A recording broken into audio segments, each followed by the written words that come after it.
Shavkat Mirziyoyev amaliy tashrif bilan Sankt-Peterburg shahrida bo'ldi.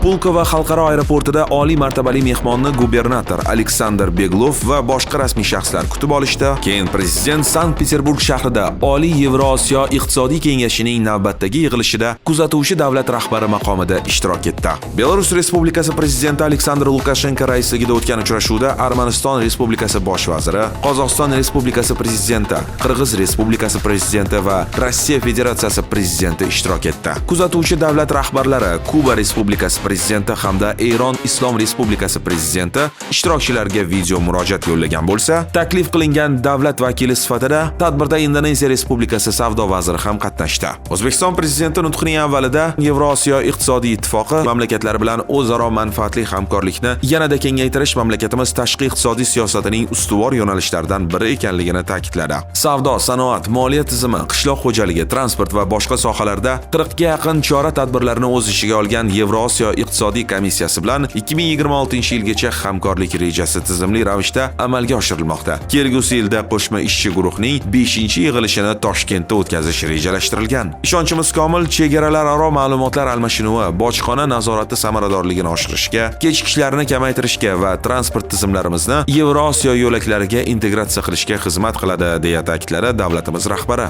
Texnik jihatdan tartibga solish, sertifikatlashtirish va bojxona ma'murchiligidagi tafovutlar bilan bog'liq masalalarni tezkor hal etish uchun tarif va notarif to'siqlar bo'yicha O'zbekiston Oliy Yevrosiyo iqtisodiy kengashining qo'shma muvofiqlashtiruvchi guruhini tashkil etish taklifi ilgari surildi. Yakunda davlatimiz rahbari O'zbekiston Yevrosiyo iqtisodiy ittifoqi bilan keng qamrovli va o'zaro manfaatli sheriklikni kengaytirishga qat'iy intilishini yana bir bor tasdiqladi.